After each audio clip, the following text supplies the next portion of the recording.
हरे कृष्ण, धन्यवाद माता जी 1 मिनट मैं कर रही हूँ।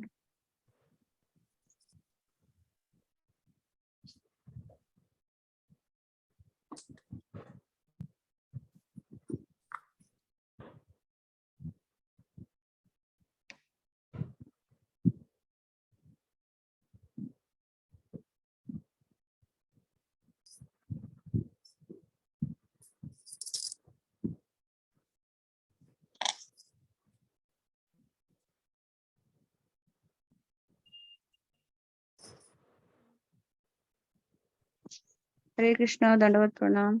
हरे कृष्ण। जय श्री गुरुदेव, जय श्री प्रभुपाद। কি জানি কি বলে তোমার ধামেতে হইনু শরণাগত, তুমি দয়াময় পতিত পাবন পতিত তারণে রত। কি জানি কি বলে তোমার ধামেতে হইনু শরণাগত, তুমি দয়াময় পতিত পাবন পতিত তারণে রত। ভরসা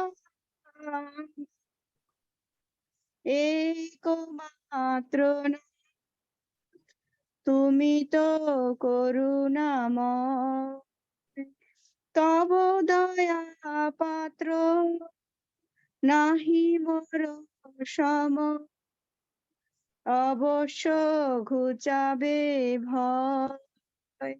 ভরসা একমাত্র না, তুমি তো করুণাময়, তব দয়া পাত্র নাহি মোর সম, অবশ্য ঘুচাবে ভয়। আমারে তারিতে কাহার শকতি, অবনি ভিতরে নাহি, দয়াল ঠাকুর ঘোষণা তোমার, অধরে পামরে ত্রাহি, সকল ছাড়িয়া আসিয়াছি আমি, তোমার চরণে না আমি নিত্য দাস, তুমি পালুই পিতা, তুমি ভোক্তা জগন্নাথ, সকল ছাড়িয়া আসিয়াছি আমি, তোমার চরণ না আমি নিত্য দাস, তুমি পালয় পিতা, তুমি গোপ্তা জগন্নাথ, তোমার সকল আমি পাত্র দাস, আমারে তারিবে তুমি, তোমার চরণ করিল গৌর, আমারও নাহি তো আমি ভকতি বিহীন, কাঁদিয়া সাগর লয়েছে আমারও পার, ক্ষমিয়া অপরাধ নামে রুচি দিয়া, পালন করো তা ভকতি বিহীন, কাঁদিয়া সাগর লয়েছে তোমারও পার, ক্ষমিয়া অপরাধ নামে রুচি দিয়া, পালন করো তা। কি জানি কি বলে তোমার ধামেতে হইনু শরণাগত তুমি দয়াময় পতিত পাবন পতিত তারণে রত হরে কৃষ্ণ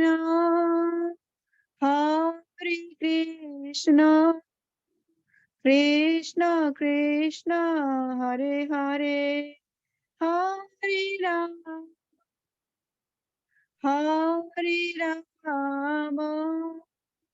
রাম রাম हरे हरे हरे कृष्णा। माता जी दंडवत प्रणाम। Thank you, Dandavat Pranam. Do you want the translation for those of you who don't understand Bengali? Yes. Okay, I'll read it in English. You can translate to Hindi. Is it in Vaishnav Padavali? I can try and I don't know. I can try and search it in here. If I can, I can share it. Ki jana ki bale. Mansi Ganga माता जी पदावली में है। It's Bhaktivinoda Thakur. माता जी एक बार दोबारा बताइए। पदावली में है ये, वैष्णव पदावली में। हाँ, ये वाला सॉन्ग ना जो मैंने किया। अच्छा, आप हिंदी है उसके अंदर ना उसका मीनिंग? हाँ जी है। तो आप एक बार पढ़ दो। Read the meaning in Hindi then. Okay. मुझे ज्ञात नहीं कि मुझे आपके धाम आने एवं आपके चरण कमलों का आश्रय स्वीकार करके ही शक्ति किस प्रकार प्राप्त हुई। आप बद्ध पतितात्माओं पर आध्यात्मिक दयालु है तथा इसी कारणवश आप सदैव उनका उद्धार करने के लिए वचनबद्ध रहते हैं। हे नाथ, मेरे एकमात्र आशा आप ही है क्योंकि आप दया से भरे हुए हैं। मेरे समान आपकी दया का पात्र आपको अन्य कोई नहीं मिलेगा।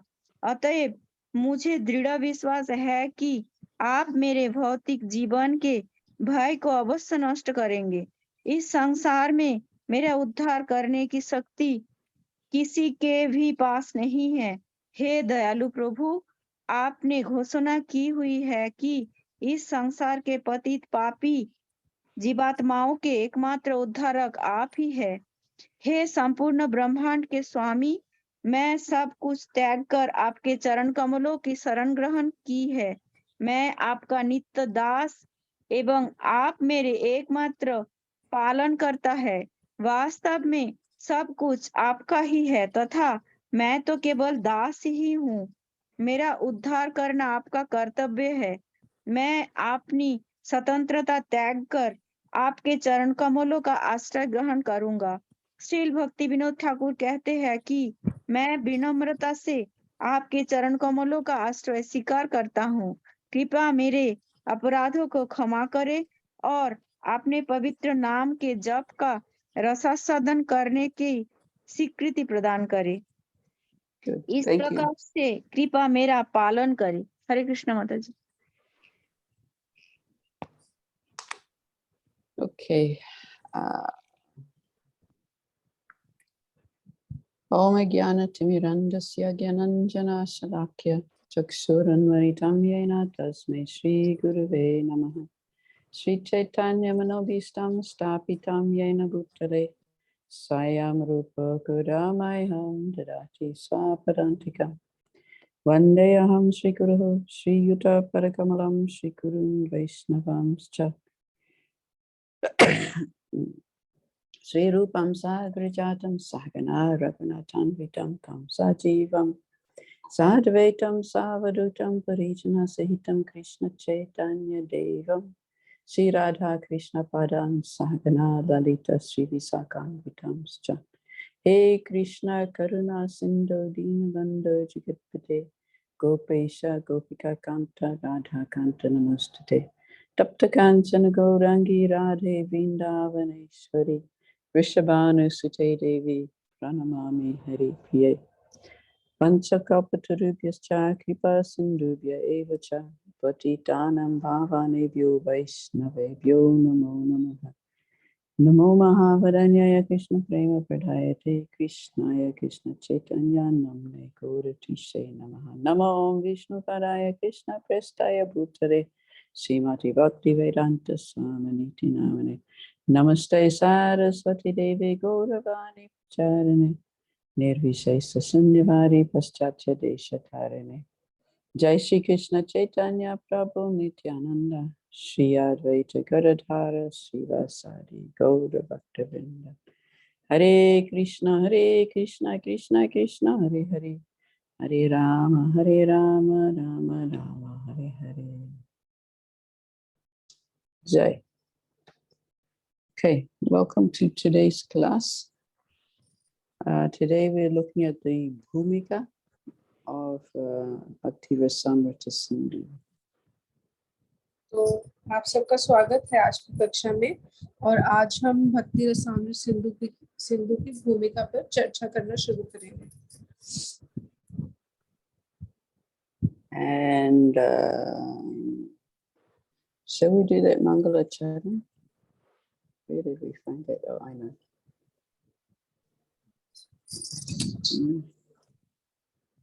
Cancel. Share photos. This one. Okay, so somebody would like to read our Mangal, what's it called, dedication. Samarpan. Saumya माता जी पढ़ना चाह रही है. हरे कृष्णा. धन्यवाद. प्रणाम माता जी. Hare Krishna. समर्पण से. हाँ, समर्पण.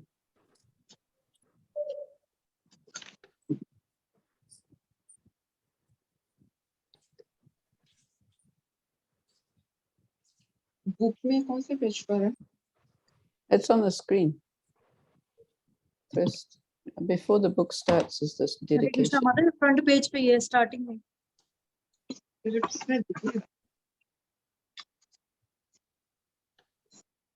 बुक से स्टार्ट करेगा ना.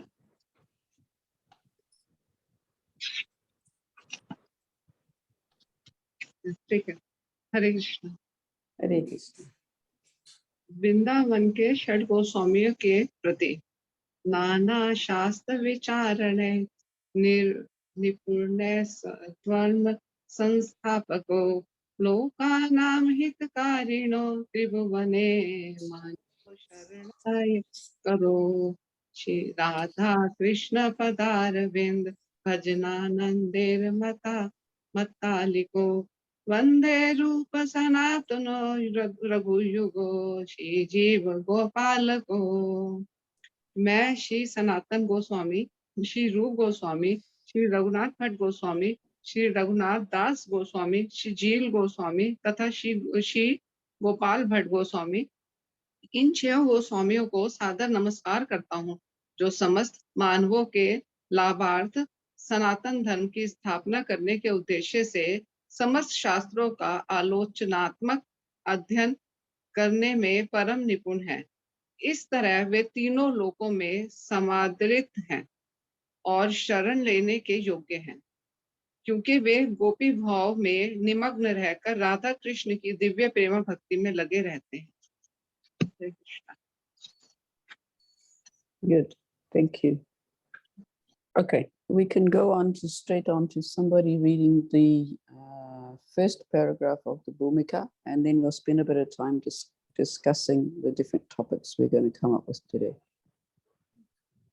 तो अभी जो बुक में भूमिका है उसका पहला पैराग्राफ पढ़ना है. तो कोई डिवोटी वॉलंटियर करना चाहेगा और सभी भक्तों से अनुरोध है कि कृपया करके अपना कैमरा खुला रखें ताकि क्लास में सबकी उपस्थिति महसूस हो सके. Gargi Sharma has a hand raised. Do you want to read? हरे कृष्णा माता जी. दंडवत प्रणाम. Hare Krishna. श्री श्रीमद ऐसी भक्ति वेदांत स्वामी श्रील प्रभुपाद की जय. की जय. भूमिका मंगलाचरण. भगवान कृष्ण परम पुरुष समस्त कारणों के कारण तथा समस्त रसों शांत दास्य साख्य वात्सल्य माधुर्य हास्य करुण भयानक वीर क्रोध रौद्र अद्भुत तथा विभत्स्य रसों के आगार हैं। वे परम आकर्षक हैं और उन्होंने अपने विराट तथा दिव्य आकर्षक स्वरूप के द्वारा तारका पालिका श्यामा ललिता तथा अंततः श्रीमती राधा रानी जैसी गोपियों को मोहित कर लिया है।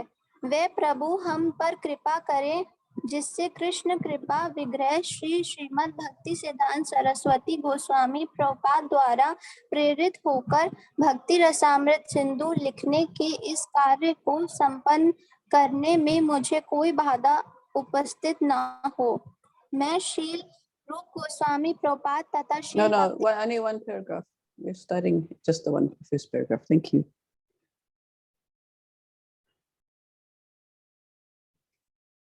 Okay, so this introductory paragraph is quite interesting. तो ये जो पहला पैराग्राफ है ये काफी रुचि वाला विषय है Because Rupa Goswami is talking about some gopis that we don't know very well.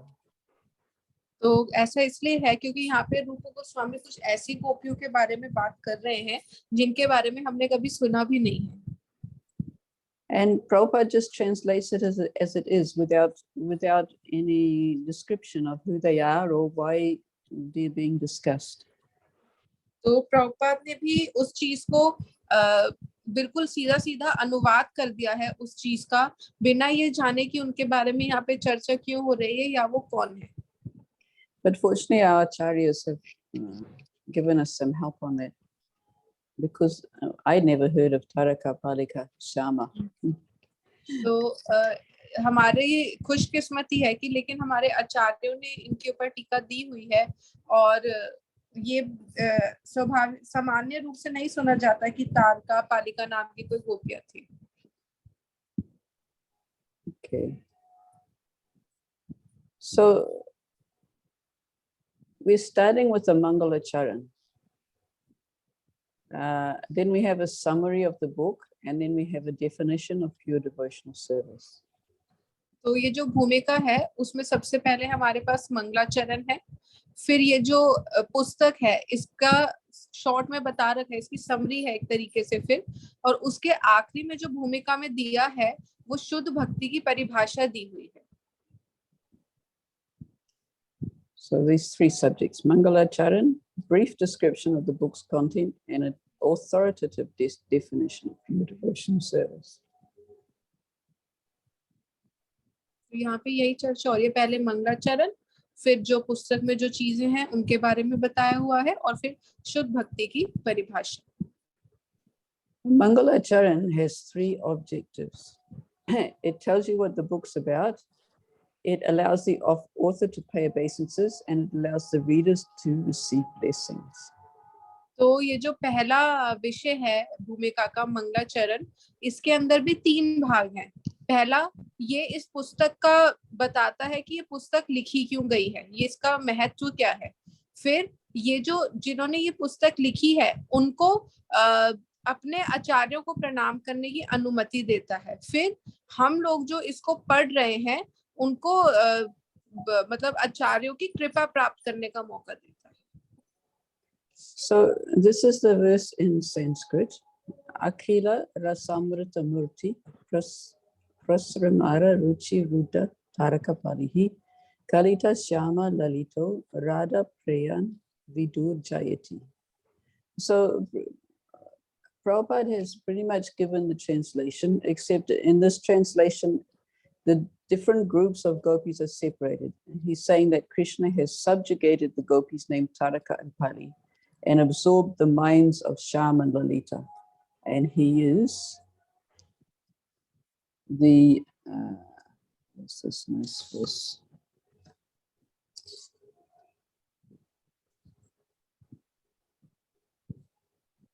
He becomes the submissive lover of Radharani. इसके अंदर प्रभुपाद ने हमें अनुवाद दे रखा है, जो हमने पहला पैराग्राफ अभी पढ़ा उसका ये श्लोक है, मंगलाचरण का पहला श्लोक जो हमारी स्क्रीन पर आ रहा है। तो इसका प्रभुपाद ने अनुवाद दिया है कि जो कृष्ण है, जो परम पुरुषोत्तम भगवान है, उनकी विजय और उनके बारे में चर्चा हो, और उसके बारे में ये बताया हुआ है कि अपने आकर्षित गुणों के द्वारा उन्होंने ताड़का और पाली जैसी गोपियों को मन को वश में कर लिया है, और श्याम और ललिता का मन जो है पूरा ही कृष्ण में डूब चुका है, और फिर आखिरी में वो श्रीमती राधा रानी के प्रियतम बन जाते हैं।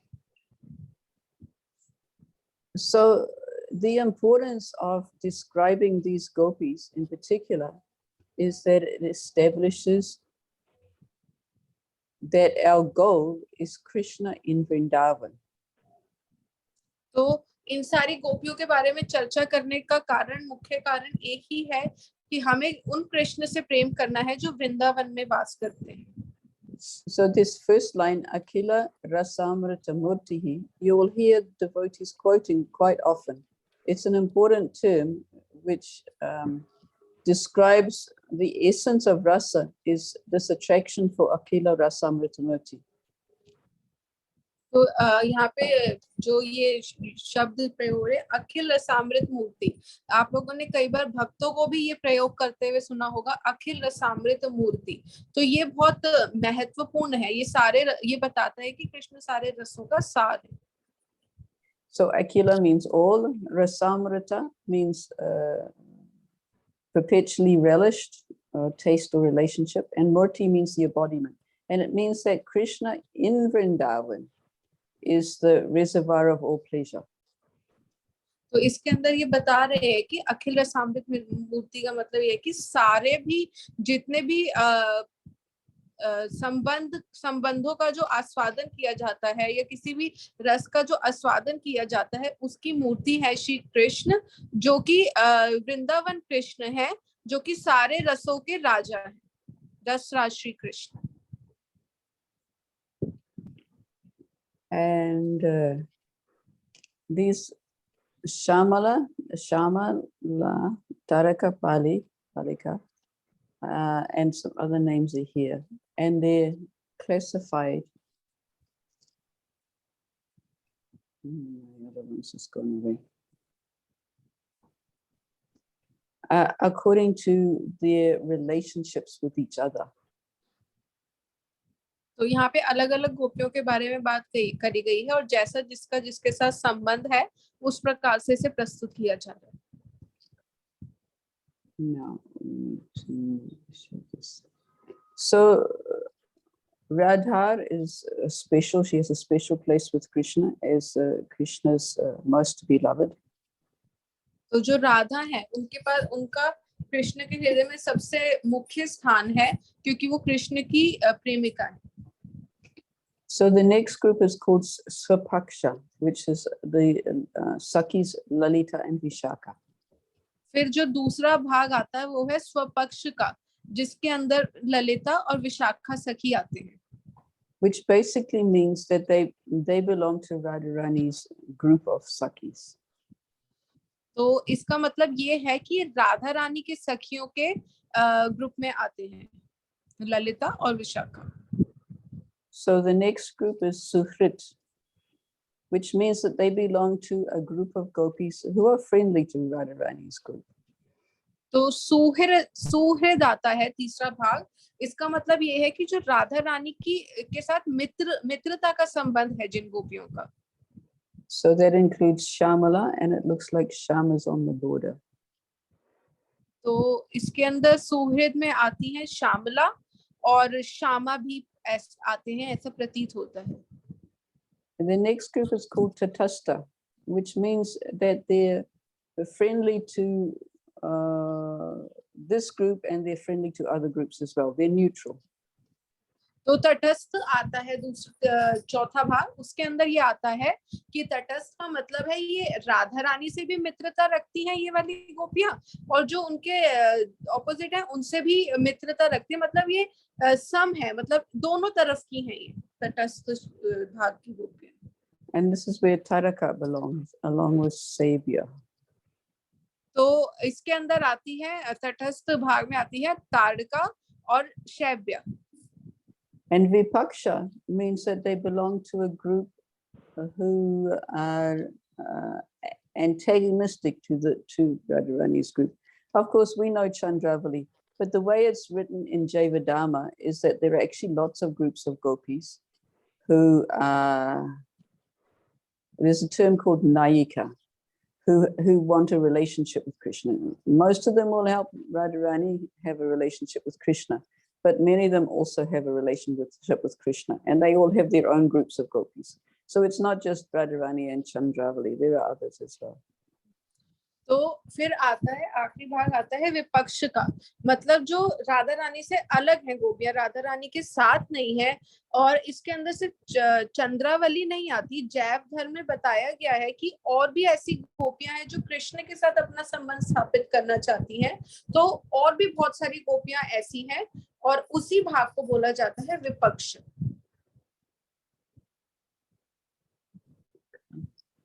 और उसके अंदर मतलब Pali and Padma, right? Yeah, so Pali and Padma may be half on the borderline. I don't know. I didn't make this PowerPoint, so I don't know who Padma is, and I don't know if Pali is in Chandravali's group or if she's in another group. But Pali is Vipaksha and Taraka is Tatashta. तो विपक्ष के भाग में पाली आती हैं, पर ये बहुत स्पष्ट रूप से नहीं बताया गया कि पाली जो है उनका अपना ही एक मतलब समूह है या फिर वो चंद्रावली के ही समूह से आती हैं, ये नहीं बताया गया है ढंग से।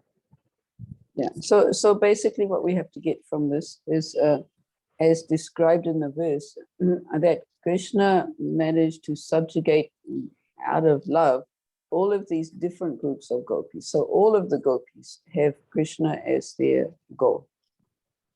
तो इसके अंदर क्या निकल के आता है, निष्कर्ष इसका ये निकल के आता है कि ये जो भी गोपियां हैं, चाहे वो राधा रानी के पक्ष की हैं या उनके विपक्ष की हैं, लेकिन कृष्ण ने अपने प्रेम से सबके हृदय को मोहित कर रखा है।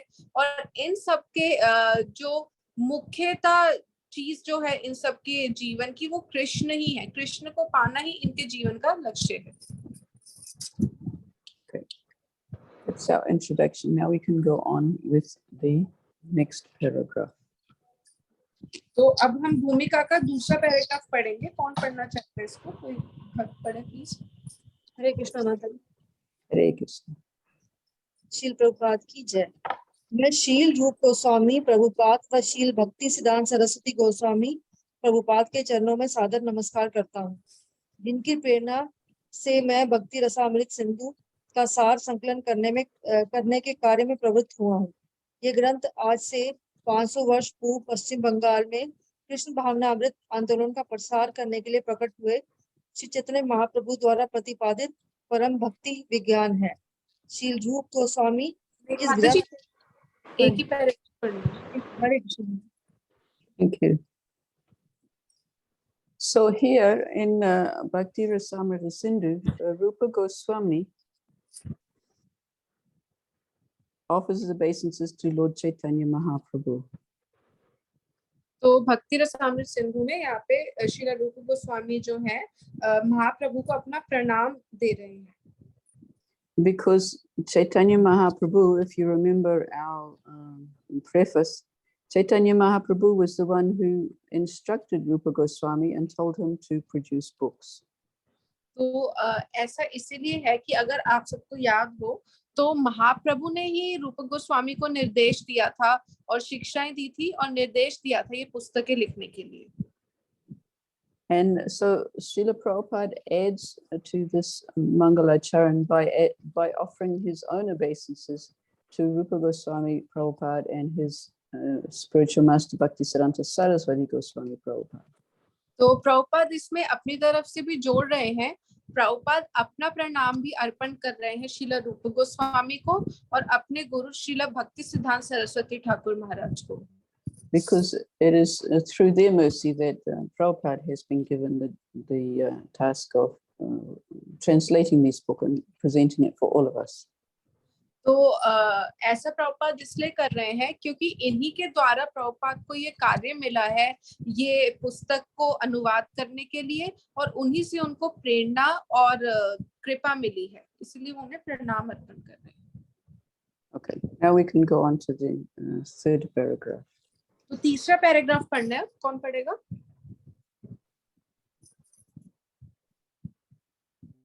Vinod's got his hand up. Chopra प्रभु जी आप पढ़ लीजिए। कृष्णा प्रभुपाद जी की जय। शील जय। रूप गोस्वामी इस ग्रंथ का शुभारंभ अपने अग्रज एवं गुरु श्री सनातन गोस्वामी का सादर नमस्कार करते हुए करते हैं और ये प्रार्थना करते हैं कि ये भक्ति रसा अमृत सिंधु उन्हें अत्यंत रोचक लगे। वे आगे प्रार्थना करते हैं कि इस भक्ति रसा अमृत सिंधु में निवास करते हुए श्री सनातन गोस्वामी राधा कृष्ण की सेवा में सदैव दिव्य आनंद का अनुभव करें। हरे कृष्णा प्रभुपाद जी की जय। Jai, thank you. So this verse Srila Prabhupada has translated as it is, saying that Rupa Goswami is offering his obeisances to Sanatana Goswami. तो अभी ये वाला जो हमने पैराग्राफ पढ़ा, इसके अंदर प्रभुपाद ने अपना कुछ नहीं जोड़ा, अपना कोई प्रणाम नहीं जोड़ा, बस इसमें श्रील प्रभुपाद बता रहे हैं कि श्रील रूप गोस्वामी सनातन गोस्वामी को अपना प्रणाम अर्पण कर रहे हैं। Now we know Rupa Goswami as our Sampradaya Acharya in the Gaudiya Sampradaya, and yet he is offering his obeisances to Sanatana Goswami out of respect for his elder brother. So because he's elder brother, right? Yeah. तो इसके अंदर हम देख रहे हैं कि जैसा कि हमें पता है श्रील रूप गोस्वामी जो है वो हमारे संप्रदाय के आचार्य हैं, और क्योंकि सनातन गोस्वामी उनके बड़े भाई हैं तो उनको आदर देते हुए श्रील रूप गोस्वामी उनको यहाँ पे प्रणाम अर्पण कर रहे हैं। And if you've listened to any of the classes about Sanatana Goswami, we just had his disappearance day on Guru Purnima. You all have heard how Sanatana Goswami was actually very much respected throughout the whole of Braj, and that any village he would go to, they would always say, Baba Goswami, come here, speak to us. तो अगर हमने सुना हो, और हम ऐसा कई बार सुनते हैं, जैसे अभी सनातन गोस्वामी जी का तिरुभाव दिवस था गुरु पूर्णिमा वाले दिन, तो ऐसा बहुत कक्षाओं में बताया जाता है कि सनातन गोस्वामी जो है पूरे ब्रज में प्रसिद्ध थे और पूरे ब्रज में सब उनका आदर करते थे, और वो जिस भी गांव में जाते थे सब उन्हें कहते थे बाबा गोस्वामी आप इधर आइए और हमसे बात करिए। And if you left the village, they'd say, why are you leaving so soon? तो और जब वो उस गांव को छोड़ा करते थे तो वहां के लोग उनसे कहते थे कि आप इतनी जल्दी क्यों जा रहे हैं। He would speak to all the villagers about so many things, about how their crops are doing, about how their families are doing. But his overall purpose was to introduce Krishna. But he would do it in such a way that they always just loved him as if he was a family member. तो जो सनातन गोस्वामी थे वो सारे लोगों से इस प्रकार सारी प्रकार की बातें करते थे, जैसे कि पूछना कि आप लोग की खेती कैसी चल रही है, आप लोग का परिवार कैसा चल रहा है, लेकिन वो ये बातें भी इसलिए करते थे क्योंकि उनका मुख्य उद्देश्य ये था कि वो सब लोगों को कृष्ण से जोड़ पाए। And so when he departed this world, the whole of Raj, they shaved their heads out of respect for him, which is why in Raj, Guru Purnima is known as Muriya Purnima. तो इसके अंदर बताया जा रहा है कि जब सनातन गोस्वामी जी का तिरुभाव हुआ तो पूरे ब्रज में सबने अपना बाल मुंडवा लिए थे, और इसको ब्रज में मुड़िया पूर्णिमा के नाम से भी जानते थे। Okay, now we can go on to the next paragraph. अगला पैराग्राफ कौन पढ़ेगा? जो पढ़ चुके हैं उनके अलावा।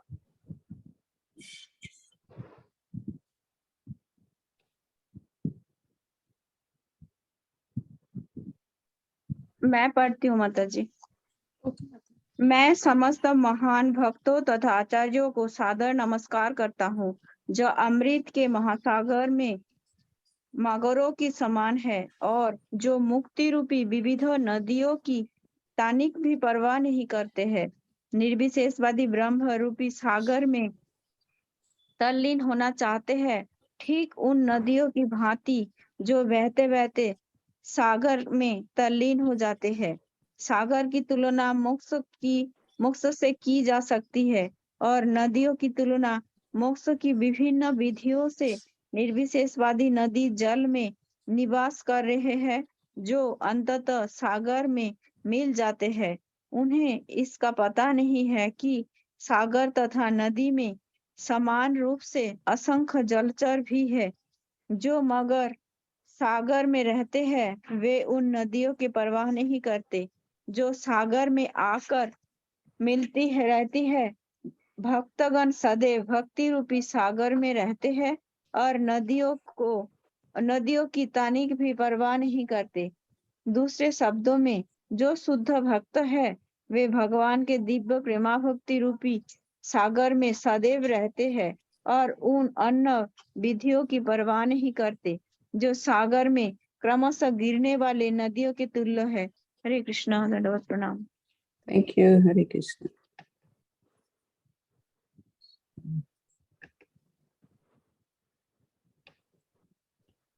So in this paragraph, Rupa Goswami is giving an analogy about the devotees being like sharks in the ocean. तो इसमें श्रील रूप Goswami right? This is saying that Rupa Goswami is describing Sanatana Goswami as like a shark. तो रूप गोस्वामी यहाँ पे कुछ compare करके दो चीजों के बारे में सनातन गोस्वामी के बारे में कुछ बता रहे हैं. Okay, so this is important if we're preaching to impersonalists, because they like to speak about their path. They call it bhakti, but it's not bhakti. Their path of transcendental elevation. They think they're like a river and they can just merge into the ocean. So they think that the individual soul is just going to merge into the supreme Brahman. तो ये जो टीका ये जो चीज है ये निर्विशेषवादी होते हैं जो लोग, उनको प्रचार करने में बहुत महत्वपूर्ण होती है. वो लोग समझते हैं कि जो भी वो मुक्ति के लिए कार्य करते हैं, जैसे एक नदी है उसका जितना भी पानी है एक समुद्र में जाके मिल जाता है, तो वो भी यही सोचते हैं कि हम लोग भी ब्रह्म में जाके लीन हो जाएंगे, हम भी उसमें एक हो जाएंगे. So Rupa Goswami says, no, there's more to the rivers than just the water on the surface. Underneath it, there are also living entities. There are fishes and other living entities, and they don't merge with the ocean. तो इसके अंदर बताया जा रहा है कि नहीं, ऐसा नहीं होता. ये जो समुद्र है उसमें पहले से ही बहुत सारे जीव रहते हैं, जैसे कि मछलियां और अन्य पानी में रहने वाले जीव, लेकिन वो समुद्र में मिल नहीं जाते हैं. But he's said that the devotees are like sharks, because sharks have no interest in the rivers at all. They only stay deep in the ocean. तो वो कहते हैं कि वो जो बड़ी मछली होती है, शार्क होती है, जो भक्त है वो उसके समान ही रहते हैं, उसके समान होते हैं, और वो नदी के पानी की तरह समुद्र में जाके नहीं मिल जाते, वो नदी में ही रहते हैं. In the same way that devotees have no interest in all these other processes that are said to be spiritual practice, like meditation for the sake of meditation, or tapasya, or karma kanda, or any of these other processes, the devotees are not interested. They stay in the ocean of bhakti rasa. तो इसके अंदर बता रहे हैं कि इसी प्रकार से जो भक्त हैं ये भी किसी प्रकार के कर्म कांड में नहीं मानते, कोई तपस्या में नहीं मानते, और कोई ऐसा ध्यान नहीं लगाते जो सिर्फ ध्यान लगाने के ही कारण से किया जाता है. वो भिन्न ही रहते हैं और वो भक्ति के समुद्र में हमेशा डूबे रहते हैं. And the other thing about sharks is because they're always deep in the ocean of rasa, they don't get caught in the fishermen's nets. They are always deep in the ocean. They're always deep in the ocean, so they never get caught in the fishermen nets. They never get caught by fishermen. Okay. तो ऐसा बताया जा रहा है कि ये जो बड़ी वाली मछलियां हैं, जो शार्क हैं, ये अलग ही रहती हैं और ये अपने में रहती हैं, इसलिए, और ये बहुत बड़ी है, इसलिए कभी भी मछलियों के द्वारा पकड़ी नहीं जाती है. Okay, so now we can go on to the next paragraph. तो अगला पैराग्राफ अब कौन पढ़ेगा? जिन्होंने नहीं पढ़ा उनमें से कोई भक्त पढ़ना चाहिए।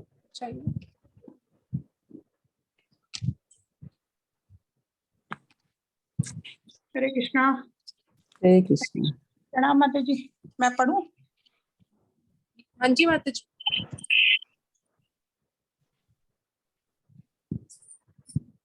श्री रूप गोस्वामी अपने गुरु श्रील सनातन गोस्वामी से भक्ति रसामृत सिंधु की रक्षा उन तार्किकों मीमांसकों से करने की प्रार्थना करते हैं जो व्यर्थ ही भगवान के भक्ति योग विज्ञान में दखल देते हैं। वे इनके तर्कों तथा विवादों की तुलना सागर के बीच उठने वाले ज्वालामुखी उद्गारों से करते हैं।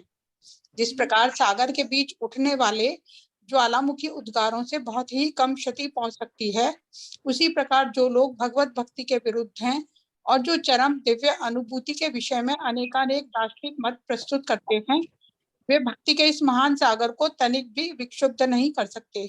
हरे कृष्णा। प्रणाम माता जी। Thank you. So now he's saying that these Gyanis and Karmis are like volcanoes in the ocean, that they don't actually affect the ocean at all when they're deep in the ocean. तो इसके अंदर बता रही है जो ज्ञानी और कर्मी होते हैं ये समुद्र में बहुत ज्यादा नीचे होते हैं और ये समुद्र को किसी भी प्रकार से बाधा नहीं देते किसी प्रकार की। We know that when they happen in shallow water, they can cause tsunamis and all sorts of things for those living on the land, but it doesn't affect the ocean. तो इसके अंदर कह रहे हैं कि वो समुद्र के नीचे रहते हैं और जब सुनामी आती है या बाढ़ आती है तो वो जीव जंतुओं को तो मतलब हानि पहुंचा सकते हैं बाढ़ के दौरान, लेकिन वो फिर भी समुद्र को परेशान नहीं करते। Now, our commentators say that Rupa Goswami is invoking a benediction for the protection of Bhakti Rasamrita Sindhu from these Gyanis and Karmis. तो इसके अंदर बता रहे हैं कि जो रूप गोस्वामी है अब ये प्रार्थना कर रहे हैं, वरदान मांग रहे हैं एक प्रकार से कि ये जो भक्ति रसामृत सिंधु है इसको ज्ञानी और कर्मियों से बचा के रखे। And that he's offering the blessings that those who study Bhakti Rasamrita Sindhu won't get caught up in the misconceptions of personalists. और फिर वो ये भी कह रहे हैं कि जो लोग भक्ति रसामृत सिंधु पढ़ते हैं वो ये निर्विशेषवादियों के चक्कर में नहीं फंसेंगे। Okay, so now we can go on to the next paragraph. अब अगला पैराग्राफ कौन पढ़ेगा? कोई भक्त वॉलंटियर करना चाहते हैं पढ़ने के लिए? Gargi Shama has raised her hand. Shri Shrimad Dixit प्रधान स्वामी श्री प्रभुपाद की जय। भक्ति रसामृत सिंधु के रचयिता श्री रूप गोस्वामी नम्रता पूर्वक निवेदन करते हैं कि वे कृष्ण भावनामृत को सारे संसार में फैलाने का प्रयास कर रहे हैं। यद्यपि वे विनम्र भाव से सोचते हैं कि वे इस कार्य के लिए अनुपयुक्त हैं। कृष्ण भावनामृत आंदोलन के समस्त प्रचारकों को शील रूप गोस्वामी के चरण चिन्हों का अनुगमन करते हुए इसी मनोवृत्ति से काम करना चाहिए। हमें कभी भी अपने आप को महान प्रचारक नहीं समझना चाहिए, अपितु यही मानना चाहिए कि हम पूर्ववर्ती आचार्यों के निमित्त मात्र हैं और उनके चरण चिन्हों पर चल कर ही हम पीड़ित मानवता के लाभ के लिए कुछ कर सकते हैं। हरे Krishna. Thank you. So Rupa Goswami is expressing great humility. तो रूप गोस्वामी यहाँ पे बहुत विनम्रता दिखा रहे हैं। And Prabhupada is stressing that this is an important attitude for us to take on when we're trying to also help in this movement and preach Krishna consciousness. तो प्रभुपाद कहते हैं कि हमें भी यही भाव को स्वीकारना चाहिए और इसी प्रकार से कार्य करने चाहिए, क्योंकि हम भी रूप गोस्वामी के जो उनका उद्देश्य है उसमें लगे हैं, उनके आंदोलन में हम भी लगे हैं। So we should always be remembering our previous acharyas and think that we're simply serving to try and help them. तो हमें हमेशा अपने पूर्ववर्ती आचार्यों को याद करना चाहिए और हमेशा यही समझना चाहिए कि हम सिर्फ उनकी मदद कर रहे हैं. He explains that his eagerness to write Bhakti Rasamrita Sindhu is because he wants to please the devotees. So तो this is इसके why he's अंदर- continuing, even though he thinks he's unfit. तो इसके अंदर ये भी बताया श्री प्रभुपाद कि रूप गोस्वामी भक्तों के लिए इसको लिखना चाह रहे हैं, भक्तों के फायदे के लिए, और इसीलिए वो लिख रहे हैं, जबकि रूप गोस्वामी को लगता है कि वह उनकी इतनी योग्यता नहीं है कि वो ये पुस्तक लिख पाए. In this way, he blesses whoever reads his book to achieve transcendental happiness. और फिर इसी वजह से वो ये पुस्तक लिखते हैं ताकि सबको आध्यात्मिक आनंद की प्राप्ति हो सके. Okay, next paragraph is the overview of the Bhakti Rasamrita Sindhu. Someone like to read that paragraph? Hare Can I Krishna. read? May I read? May I read? Yes, please. Prabhu. हरे कृष्णा माता जी, दंडवत प्रणाम. Okay, भक्ति रसामृत सिंधु 4 भागों में विभाजित कर दिया गया है. जिस प्रकार सागर को कभी कभी 4 भागों में विभाजित कर दिया जाता है, इसके हर भाग में विभिन्न अनुभाग हैं. मूल भक्ति रसामृत सिंधु में सागर की भांति पूर्व, दक्षिण, पश्चिम तथा उत्तर के 4 भाग हैं और इन विभागों के अनुभाग लहरों के रूप में हैं. जिस प्रकार सागर में विभिन्न लहरें पश्चिम, दक्षिण, पूर्व या उत्तर दिशाओं में सदैव उठती रहती हैं, उसी प्रकार भक्ति रसामृत सिंधु में भी अनेक लहरें हैं. प्रथम भाग में 4 लहरें हैं, जिनमें से पहली लहर भक्ति के सामान्य वर्णन के विषय में, दूसरी लहर भक्ति के वैधानिक साधनों के विषय में और तीसरी लहर भावों के विषय में है. चतुर्थ लहर में चरम गंतव्य ईश्वर का प्रेम है. इन सब का वर्णन लक्षणों सहित स्पष्ट रूप से प्रस्तुत किया जाएगा. हरे Krishna. Thank you, Prabhuji. So here's a brief picture. On the east is our beginning, the first 19 chapters, types of bhakti. Types of bhaktas or bhakti? Types of bhakti. We're Okay. describing sadhana bhakti, raganuga bhakti, bhav bhakti, prem bhakti in overview.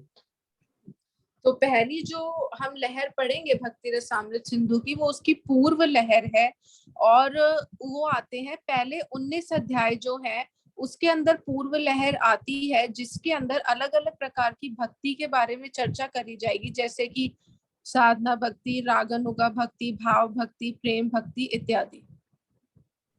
In the next section is the South Ocean, is the ingredients of rasa. तो उसके बाद फिर दक्षिण लहर पढ़ी जाएगी, जिसके अंदर रस में क्या क्या चीजें आती हैं उसके बारे में चर्चा करी जाएगी. And the third ocean is the West Ocean. There are the primary rasas for ratis. Primary, mukhya.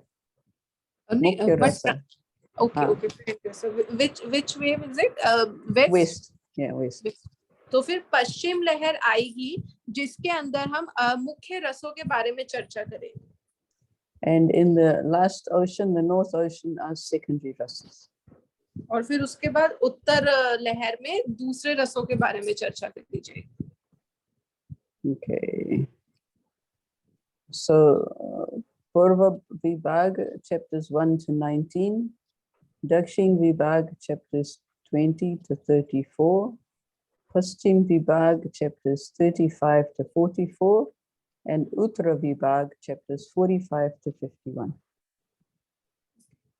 तो उत्तर में आएगा लास्ट के 45 to 51, पश्चिम में आएगा 35 to 44, पूर्व में आएगा 1 to 19 और दक्षिण में आएगा 20 to 34. Correct. So this is a summary of our first part. We have in this part we're doing now is an overview of devotion. And then there are quite a number of chapters about sadhana bhakti, devotional service and practice. I think one chapter about devotional service and ecstasy and one chapter about devotional service in love of God. तो इसके अंदर हम सबसे पहले शुरू करेंगे कि हम भक्ति की परिभाषा को अच्छे से समझेंगे, और फिर आखिरी के पड़ाव में हम देखेंगे पूर्व लहर के कि 2 अध्याय आएंगे, एक में भाव भक्ति आएगी और एक में प्रेम भक्ति आएगी। The second part, there are 5 components of rasa. There's vibhav, which causes and stimulates a relationship. There's anubhav, which are things that we do intentionally to nourish the relationship. There's sattvika bhav, which are unintentional automatic reactions that also nourish the relationship. Vyabhichari are subordinate emotions, which means like complementary emotions. And sthayi bhav, which is our rasa, the constant relationship. Just forgot everything you just said. Can you go one by one? It's on the screen. You can read the screen. Oh, sorry. I was not able to see the screen. Sorry. हाँ, तो अब हम बात करेंगे कि जो रसों का भाग है वो 5 भाग में बटा हुआ है। पहला आएगा विभाव, जो कि हमारे संबंध की स्थापना करता है। फिर आएगा अनुभाव, जो हम कार्य करते हैं अपने संबंध को बेहतर करने के लिए। फिर आएगा सात्विक भाव, जो कि हमारे संबंध को और गहरा करते हैं। फिर आएगा व्यभिचारी भाव, जो कि कुछ छुपे हुए भाव होते हैं, हमारे अंदर के मनोभाव होते हैं। और फिर आएगा स्थायी भाव, की हमारा एक पक्का संबंध है। Yes, so sthayi bhav is what we know as the rasas. The 5 primary, 5 primary and 7 secondary rasas are actually, the 5 primary are sthayi bhav. तो जो 5 मुख्य रस हैं वो स्थायी भाव के अंदर आते हैं। These 5 which are described on the western side: neutrality, servitorship, friendship, parental and conjugal. तो फिर 5 जो मुख्य रस है वो है दास्य, साखे और प्रेम भाव जो है, और ये सारी चीजें जो है, ये 5 मुख्य रस जो होते हैं, ये 5 स्थायी भाव के अंदर होते हैं।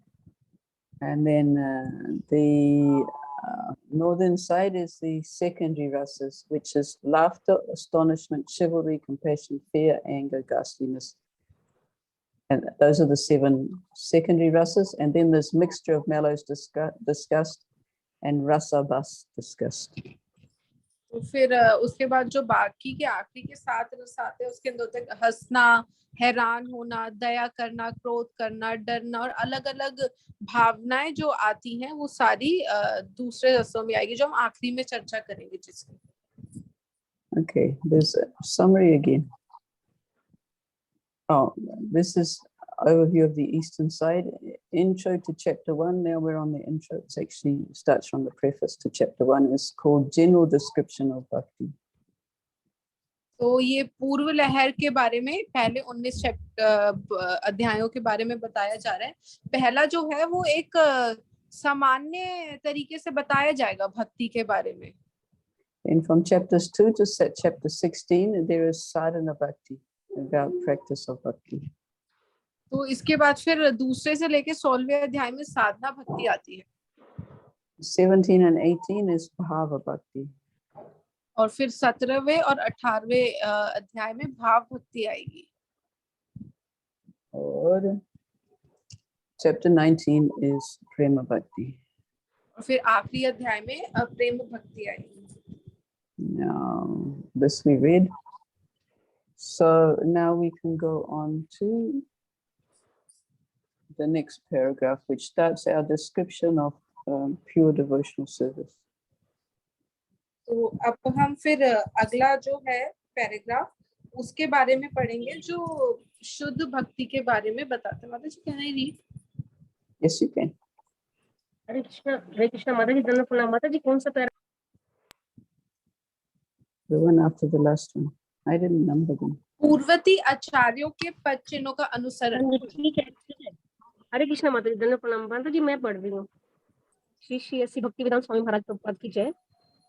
पूर्ववर्ती आचार्यों के पद चिन्हों का अनुसरण करते हुए भक्ति के प्रमाणिक वितरण को सार रूप में श्री रूप गोस्वामी के इस कथन द्वारा दिया जा सकता है।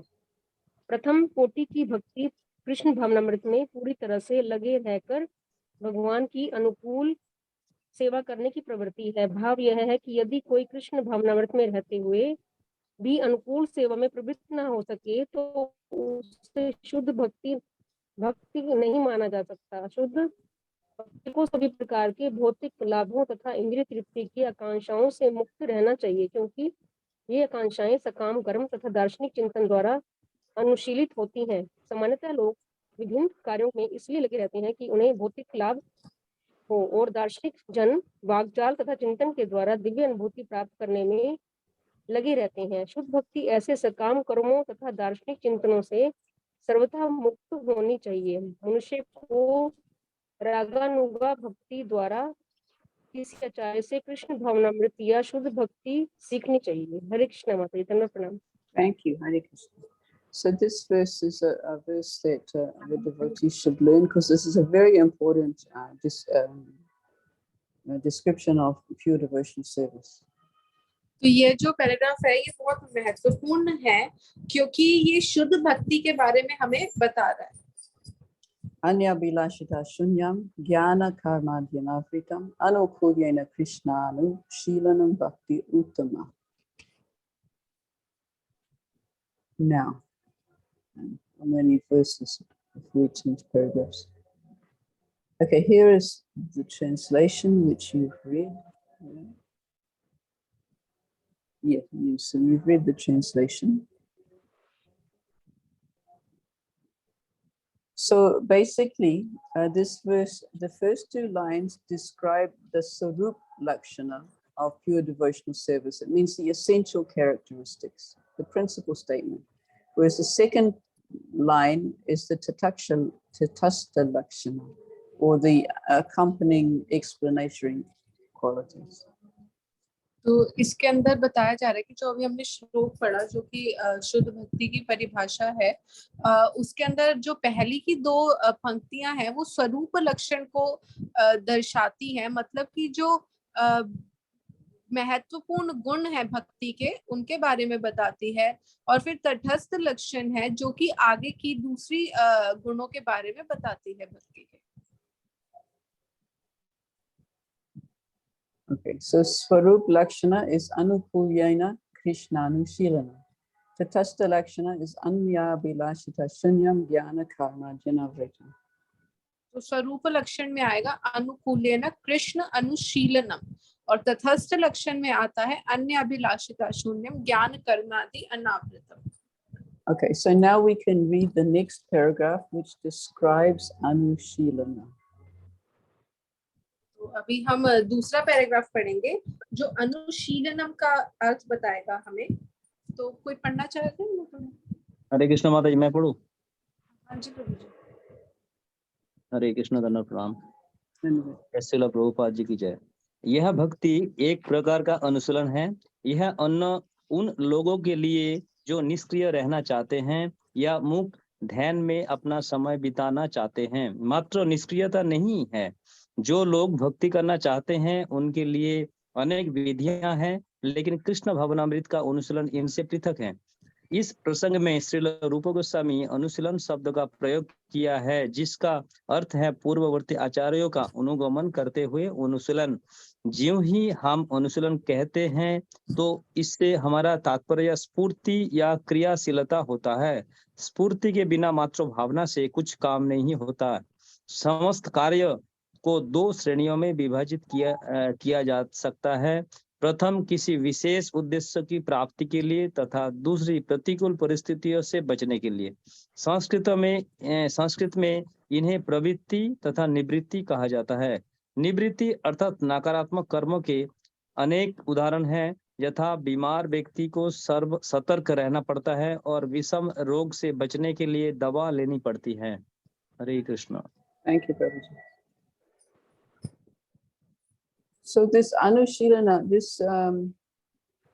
when Srila Prabhupada translated bhakti into English, he called it devotional service. So he encapsulated this Anushilana, the fact that Shilana means an activity, not just a meditation. तो शीलनम का मतलब यहाँ पे बता रहे हैं कि जब प्रभुपाद ने भक्ति को अंग्रेजी में अनुवाद किया तो उसको बोला गया devotional service.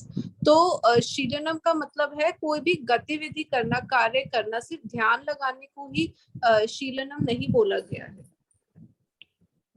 And the word anu indicates that we're following the previous acharyas. और अनु का अर्थ होता है कि हम पूर्ववर्ती आचार्यों के पद चिन्हों पर चल रहे हैं। Yeah.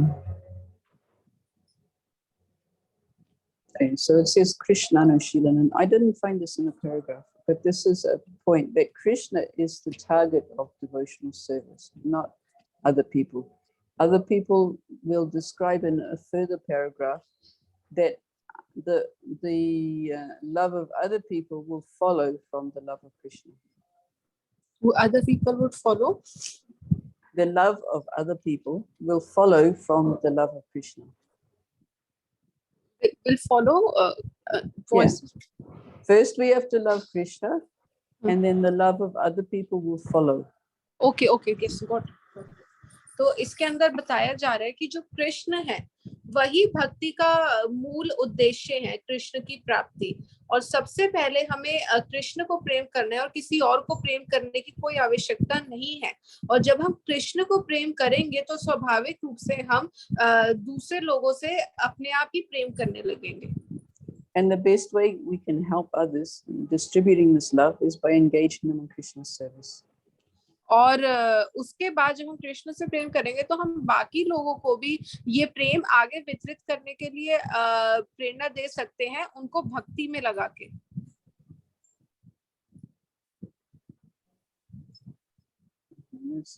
She's got things out of orders here. We'll get back to them. Anushilanam is a active emotion rather than a passive one. Love implies actions which express that love. तो इसके अंदर बताया जा रहा है अनुशीलनम के बारे में कि जो भक्ति है ये एक कर्ता है, मतलब एक तरीके से कर्ता वाले भाव में होती है और ग्रहण करने वाले भाव में नहीं होती, कर्ता करने वाले भाव में होती है। और इसके अंदर बताया जा रहा है कि प्रेम का मतलब है ऐसे कार्य जो प्रेम को दर्शाते हो, जैसे कि किसी की सेवा करना। Now we're going on to the next paragraph. तो अगला पैराग्राफ पढ़ना है। कौन कोई पढ़ना चाहेगा? रीना Okay. हरे कृष्णा। Hare Krishna. जो लोग आध्यात्मिक जीवन का अनुशीलन करते हैं और भक्ति करते हैं वह सदैव कर्म में लगे रहते हैं। ऐसे कर्म को शरीर के द्वारा या मन से किया जा सकता है। सोचना, अनुभव करना तथा इच्छा करना ये मन के कार्य हैं। और जब हम कुछ करते हैं तो कर्म की अभिव्यक्ति स्थूल इंद्रियों द्वारा होती है। इस प्रकार हमें अपने मानसिक कार्यों में सदा कृष्ण का चिंतन करने का प्रयास करना चाहिए और महान आचार्यों तथा अपने गुरु के पद चिन्हों का अनुसरण करते हुए कृष्ण को प्रसन्न करने की योजना बनानी चाहिए। शरीर, मन तथा वाणी के अपने अपने कर्म होते हैं। कृष्ण भावना भावित व्यक्ति अपनी वाणी का उपयोग भगवान की महिमा को प्रसारित करने में करता है, ये कीर्तन कहलाता है। कृष्ण भावना भावित व्यक्ति अपने मन से सदैव भगवान के कार्यकलापों का यथा कुरुक्षेत्र के युद्ध स्थल में प्रवचन करने का या अपने भक्तों के साथ वृंदावन में विविध लीलाओं में प्रवृत्त होने का चिंतन करता है। इस प्रकार मनुष्य भगवान के कार्यकलापों तथा लीलाओं का निरंतर चिंतन करता है। ये कृष्ण भावना का मानसिक अनुशीलन है। हरे कृष्ण। Thank you. So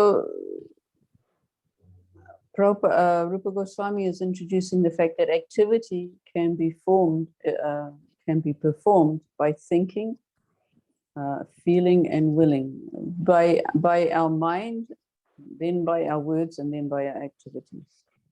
तो इसके अंदर रूप गोस्वामी बता रहे हैं कि जो कोई भी कार्य है वो इस प्रकार से किया जाता है कि पहले उसके बारे में सोचना, फिर महसूस करना और फिर उसके बारे में इच्छा करना। मतलब जैसे कि पहले अपने शरीर से, फिर मन से और फिर वाणी से। So in this paragraph, Prabhupada is talking mostly about the mind, but he also mentions the activity of speech, including the preachers and Krishna speaking on the battle of Kurukshetra.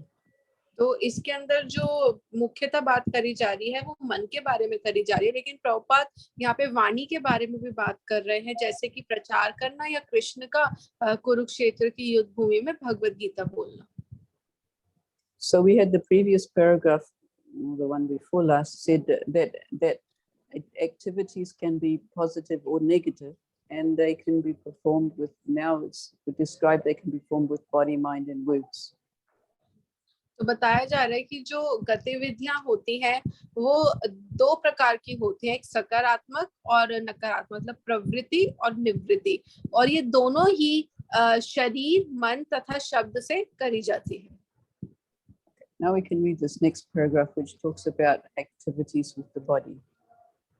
तो अब अगला पैराग्राफ पढ़ना है.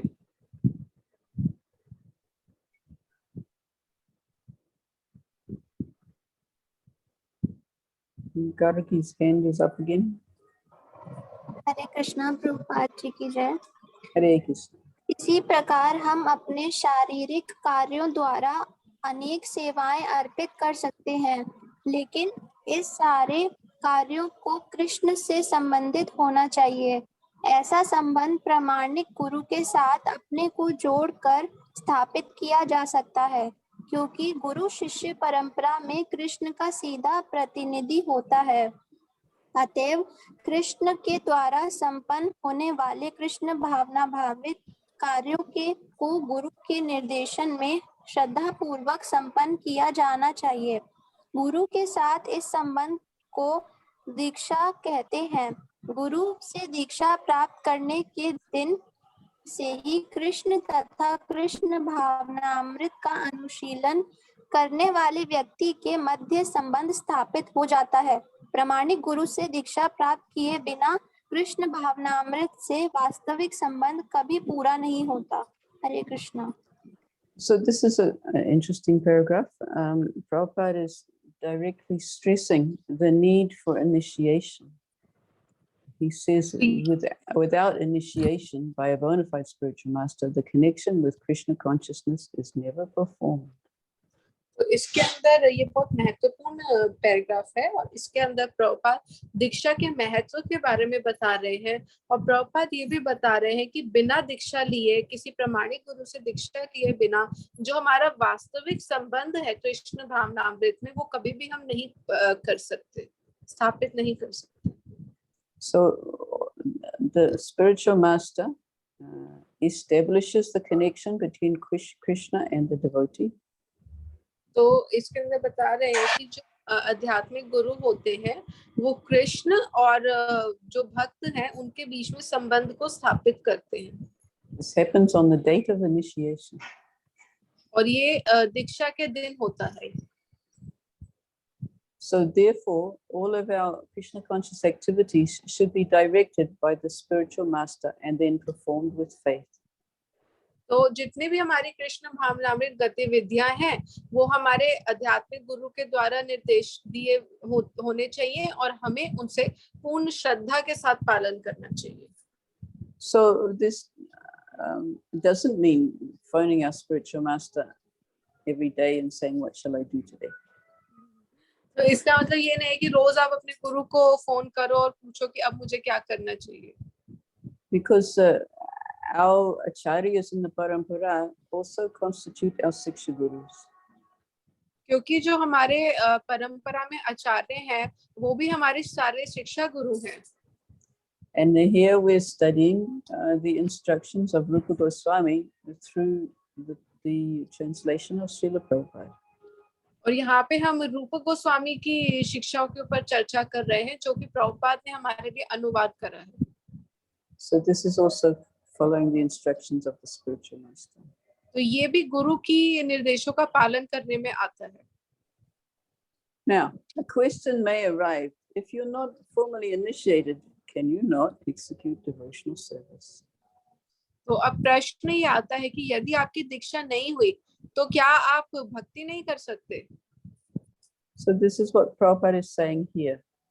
He's making 2 points. the verse says Anushilanam, which means that the activities link with Krishna only when we follow the parampara. तो इसके अंदर बता रहे हैं कि पहली चीज जो प्रभुपाद बता रहे हैं उसके अंदर ये है कि अगर हम कृष्ण से कोई संबंध स्थापित करना चाहते हैं, अपनी किसी भी गतिविधि को कृष्ण से संबंध करना चाहते हैं, तो वो परंपरा के द्वारा होती है. And the second point is that activities in devotional service are part of the internal energy. We actually don't have any access while we're in material consciousness. इसके अंदर प्रभुपाद ये भी बता रहे हैं कि जो भक्ति में गतिविधियां होती हैं वो अंतरंगा शक्ति का भाग है और ये भौतिक गतिविधियां नहीं है. Okay, next paragraph.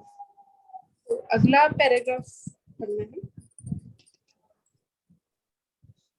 हरे कृष्णा. मैं पढ़ूं? Hare Krishna. कृष्ण भावना व्रत का यह अनुशीलन भौतिक नहीं होता. भगवान की 3 सामान्य शक्तियां हैं, बहिरंगा शक्ति, अंतरंगा शक्ति तथा तटस्था शक्ति. सारे जीव तटस्था शक्ति कहलाते हैं और भौतिक जगत बाह्य शक्ति का या भौतिक शक्ति का कार्य है. फिर आध्यात्मिक जगत भी है जो अंतरंगा शक्ति की अभिव्यक्ति है. तटस्था शक्ति कहलाने वाले जीव, सारे जीव निकृष्ट बहिरंगा शक्ति के अंतर्गत भौतिक कार्य करते हैं. जब वे अंतरंगा आध्यात्मिक शक्ति के अंतर्गत कार्य करते हैं तो उनके कार्य कृष्ण भावना भावित कहलाते हैं. इसका अर्थ यह हुआ कि महात्मा जन या महान भक्तजन भौतिक शक्ति के बंधन में आकर कार्य नहीं करते, अपितु आध्यात्मिक शक्ति के संरक्षण में रहते हुए कार्य करते हैं. कोई भी कार्य जो भक्ति में या कृष्ण भावना व्रत में किया जाता है आध्यात्मिक शक्ति के प्रत्यक्ष नियंत्रण में रहता है. दूसरे शब्दों में शक्ति एक प्रकार का बल है और यह बल प्रामाणिक गुरु तथा कृष्ण दोनों की कृपा के द्वारा आध्यात्मिक बनाया जा सकता है. प्रणाम. So that's Srila Prabhupada explaining this point number 2 here that we just read out. About devotional service being part of the spiritual energy. तो इसके अंदर अब प्रभुपाद दूसरा जो पॉइंट है उसके ऊपर चर्चा कर रहे हैं कि ये जो आध्यात्मिक गतिविधियां हैं ये आध्यात्मिक शक्ति का ही विस्तार है. Okay, so we'll go on to the next paragraph. We're running short of time. अगला पैराग्राफ पढ़ना है. It starts on the same subject and then goes on to the goal, which is Krishna. Krishnadas कविराज गोस्वामी कृत श्री चैतन्य चरितामृत में भगवान चैतन्य कहते हैं कि वह मनुष्य भाग्यशाली है जो कृष्ण की कृपा से प्रामाणिक गुरु के संपर्क में आता है. जो आध्यात्मिक जीवन के विषय में गंभीर है उसे कृष्ण बुद्धि प्रदान करते हैं जिससे कि वह प्रामाणिक गुरु के संपर्क में आकर गुरु की कृपा से कृष्ण भावनामृत में उन्नति करता है. इस तरह कृष्ण भावनामृत का सारा प्रभाव क्षेत्र साक्षात आध्यात्मिक शक्ति कृष्ण तथा गुरु के अधीन है. इसे भौतिक जगत से कुछ भी लेना देना नहीं रहता. जब हम कृष्ण का नाम लेते हैं तो हमारा तात्पर्य भगवान तथा उनके अनेक विस्तारों से रहता है. वह अपने स्वांशों, अपने अंशों तथा अपनी विभिन्न शक्तियों द्वारा विस्तार पाते हैं. दूसरे शब्दों में कृष्ण का अर्थ है सर्वस्व और इसमें प्रत्येक वस्तु सम्मिलित है. फिर भी सामान्यतया कृष्ण से हमें कृष्ण तथा उनके स्वांशों का बोध होना चाहिए. कृष्ण अपना विस्तार बलदेव, संकर्षण, वासुदेव, अनिरुद्ध, प्रद्युम्न, राम, नरसिंह तथा वरा के साथ साथ अन्य अवतारों तथा असंख्य विष्णु अंशों में करते हैं. श्रीमद् भागवतम में इन्हें असंख्य लहरों के तुल्य बतलाया गया है. अतः कृष्ण के अंतर्गत ऐसे सारे अंश तथा उनके शुद्ध भक्त भी सम्मिलित हैं. ब्रह्म संहिता में कहा गया है कि कृष्ण के अंश पूर्णतः सच्चिदानंदमय है. Okay, good. Okay, this is one. So here Prabhupada is saying, I guess Rupa Goswami is saying that when we think of Krishna, we think of all his personal expansions first. यहाँ पे रूप गोस्वामी कह रहे हैं कि जब हम कृष्ण के बारे में बात करते हैं या सोचते हैं तो उनके साथ साथ उनके जितने भी विस्तार हैं वो भी आते हैं. But Krishna actually includes everything if you really want to be expansive on your definition. तो जब कृष्ण अपना विस्तार करते हैं तो वो अलग अलग अवतार लेते हैं और अलग अलग मतलब बहुत ज्यादा रूपों में वो विस्तार करते हैं अपना. Now we'll start to talk about what's favorable, so we can read the next paragraph. अगला पैराग्राफ भी पढ़ना चाहेगा? यस माता जी मैं पढ़ती हूँ. कभी कभी निर्विशेषवादी नहीं माता जी, इसके ऊपर वाला पढ़ना है. भक्ति का अर्थ है, इससे ऊपर वाला पैराग्राफ है ना, भक्ति का अर्थ है. यस माता जी. भक्ति का अर्थ है कृष्ण भावनावित कार्यों को संपन्न करना जो भगवान कृष्ण के दिव्य आनंद के अनुकूल है. उसके विपरीत जो क्रिया श्री भगवान के दिव्य आनंद के प्रतिकूल हो उसे भक्ति नहीं माना जा सकता. उदाहरणार्थ रावण, कंस तथा हिरण्यकशिपु जैसे महान असुर सदैव कृष्ण का चिंतन करते रहते थे, लेकिन वे उन्हें शत्रु के रूप में याद करते थे. इस प्रकार के चिंतन को भक्ति या कृष्ण भावनामृत नहीं कहा जा सकता. हरे कृष्ण. दंडवत प्रणाम. Thank you. So Prabhupada is saying that Ravana, Kamsa and Hiranyakashipu were thinking about Krishna all the time, but they were not thinking about him favorably. तो इसके अंदर प्रभुपाद कह रहे कि रावण, कंस और कृष्ण भी रावण और कंस भी हमेशा कृष्ण के बारे में सोच रहे थे, लेकिन वो कृष्ण के भक्ति भाव से नहीं सोच रहे थे. So the question is being raised. Krishna actually liked fighting with Kamsa and killing him. So why isn't that making Kamsa a devotee? Because Krishna was pleased by being able to kill him. तो यहाँ पे बता रहे हैं कि कृष्ण प्रसन्न थे जब कंस उनको मारने आ रहे थे और उसके इस कार्य से कृष्ण प्रसन्न थे, लेकिन फिर भी कंस को भक्त क्यों नहीं माना जाता. And Yashoda sometimes made Krishna very afraid and seems to displease Krishna by trying to tie him up while he was stealing butter.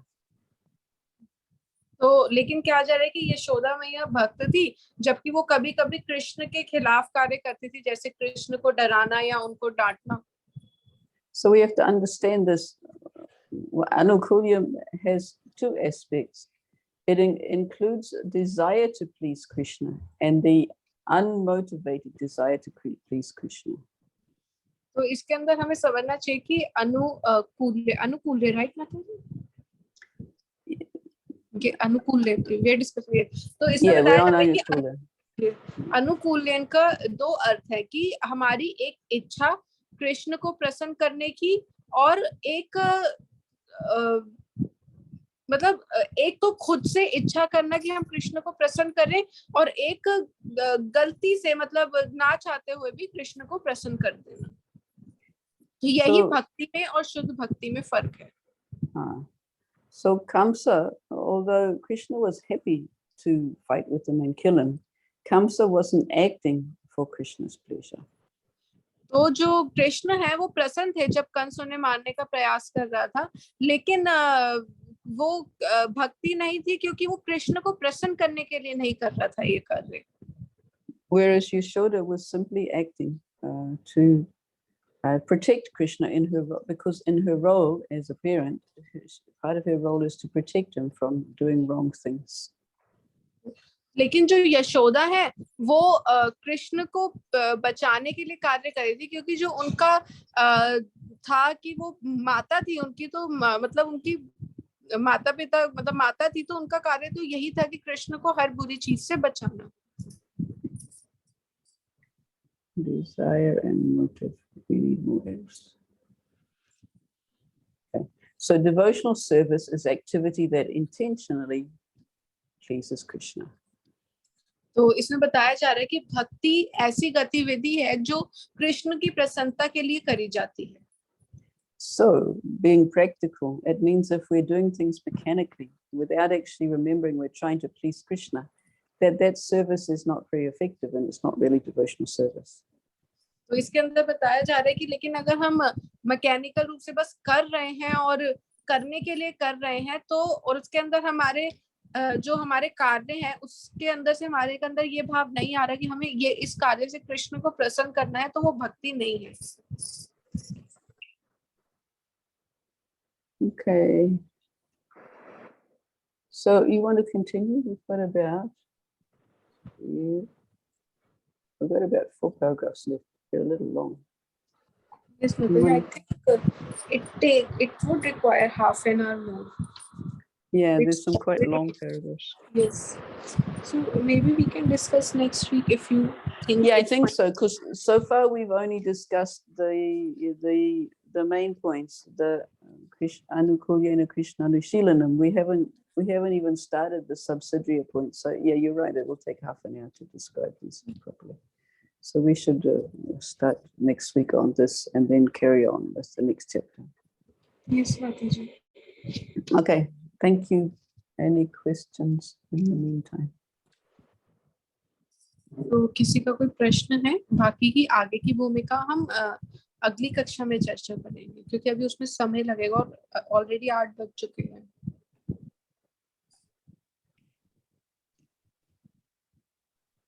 हरे कृष्ण माता जी, मेरे क्वेश्चन है. जैसे यहाँ पे लिखा है कि रावण, कंस और हिरण्यकशिपु सदैव डर के मारे कृष्ण का भक्ति करते थे, मतलब डर के मारे कृष्ण को शरण करते थे. तो किसी ना किसी तरीके से देखा जाए तो हम भी इनडायरेक्टली डर के मारे ही कर रहे हैं ना, क्योंकि हमें फिर वही जन्म मृत्यु चक्कर में घूमना पड़ेगा, फिर वैसे ही फिर निम्न जनी में जाना पड़ेगा. God fearing. फिर माता जी. So Mataji, the question is that we are saying that Ravan and Kansa are not devotees because they were not doing that to please Krishna, but they were doing everything out of fear of Krishna. So if we see, we are also doing everything out of fear only because we don't want to get stuck in the cycle of birth, death, old age and disease, and we don't want to come back into this material world. Yes, we are. And it will take some time to cultivate the attitude of pleasing Krishna. तो हाँ, ऐसा सत्य है कि हाँ, हम डर के वजह से ही कर रहे हैं, लेकिन कुछ समय लगेगा कि हम ऐसे कार्य करने लगे जो कृष्ण को आनंद देते हैं. Because to come to the mood of pleasing Krishna and wanting nothing else but to please Krishna, we have to love him. And to love him, we have to know him. तो इसके अंदर बता रहे कि इस स्थान तक आना कि हम जो भी करें कृष्ण को प्रसन्न करने के लिए करें, तो उसके लिए हमें पहले कृष्ण को प्रेम करना होगा, और उनको प्रेम करने के लिए पहले हमें उन्हें जानना होगा. And so we have to continue to hear about him. तो इसीलिए हमें उनके बारे में श्रवण करना चालू ही रखना होगा हमेशा. And at the same time, we have to keep chanting his holy name. और उसी के साथ साथ हमें उनके नामों का जप करना होगा. So just us chanting the holy name, if we're doing it mechanically, then it's not a transcendental activity. लेकिन अगर हम उसे बहुत ज्यादा मैकेनिकली कर रहे हैं कि करने के लिए कर रहे हैं, तो उसे आध्यात्मिक गतिविधि नहीं बोला जाता. We have to chant in the mood of prayer. Krishna, please engage me in your service. तो हमें प्रार्थना के भाव से जप करना चाहिए कि कृष्ण कृपया करके मुझे अपनी सेवा में लगाओ. And when Krishna is pleased with our service attitude, he can reveal himself to us. और फिर जब कृष्ण हमारे इस भाव से प्रसन्न हो जाएंगे, तो फिर वो हमें अपनी भक्ति प्रदान करेंगे. We can never get there by our own qualifications. और हम अपनी योग्यता से कभी उस स्तर तक नहीं पहुंच सकते. So we have to very carefully cultivate this attitude of begging for service. तो हमें बहुत ध्यान पूर्वक ये मनोभाव विकसित करना होगा कि हम सेवा के लिए भीख मांगे. So in that way, we will come to the level, and it's a gradual process. It won't happen instantly. तो इसी ऐसा करते करते हम धीरे धीरे उस स्तर तक आ जाएंगे और यही एक तरीका है।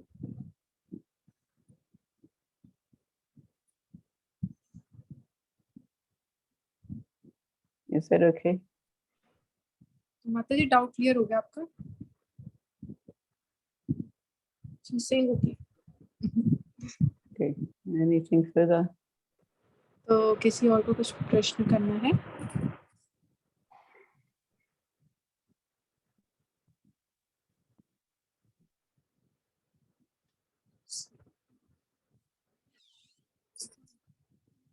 Soumya Mataji has a question. Okay. Please ask. Voice नहीं आ रही, आवाज नहीं आ रही. Just a second, Mataji. I'll check.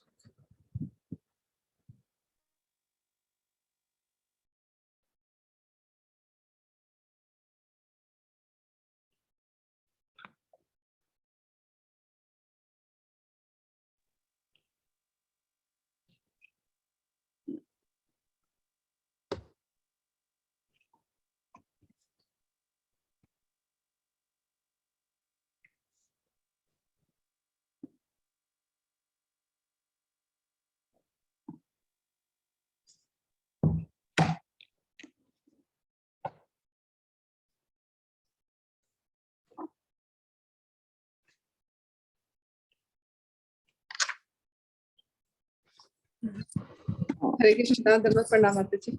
धन्यवाद। थैंक यू माता जी, बहुत अच्छे से आपने एक्सप्लेन किया और इसमें हमारे को नया नया कुछ जानने को मिल पा रहा है। धन्यवाद माता जी। माता जी, मेरा एक प्रश्न था कि जैसे हम नए नए भक्ति में लगते हैं और हमारा तब रुझान ज्यादा होता है, हम शरणागत रहते हैं, मतलब सरेंडर रहेंगे हम अपने काउंसलर को और हम चाहेंगे कि कोई अच्छे से बताए, हम आगे बढ़ना चाहेंगे। लेकिन धीरे धीरे जब हम प्रगति करते हैं और उसके बाद फिर हम दीक्षा भी ले लेते हैं और गुरु से सीधा संपर्क हमारा बन जाता है। माता जी, पहला प्रश्न तो मेरा ये है कि हमारे को अपने दीक्षा गुरु से किस तरह के प्रश्न करने चाहिए। सेकंड मेरा ये प्रश्न है कि अगर हम उनसे प्रश्न करते हैं और उनका मतलब उसके बाद हम अपने काउंसलर को साइड में कर देते हैं कि ये हमारे को गुरु महाराज ने बोला है कि और आप क्यों मतलब ये वाला, तो उसमें मतलब ये चीज होनी चाहिए कि ये नहीं होनी चाहिए कि हम डायरेक्ट से गुरु महाराज से क्वेश्चन करके और उस बात को अपने काउंसलर को काटे। हरे कृष्णा। दो प्रश्न।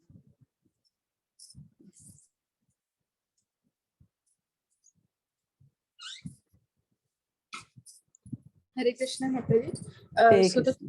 So the question is that thank you for this wonderful class, and we are learning many new things from these sessions. And the question is that when we come to Krishna consciousness, initially we are very much surrendered, and we want to learn many new things and discover new things, do what our counselors are telling us, and then when later on we progress a little on this path,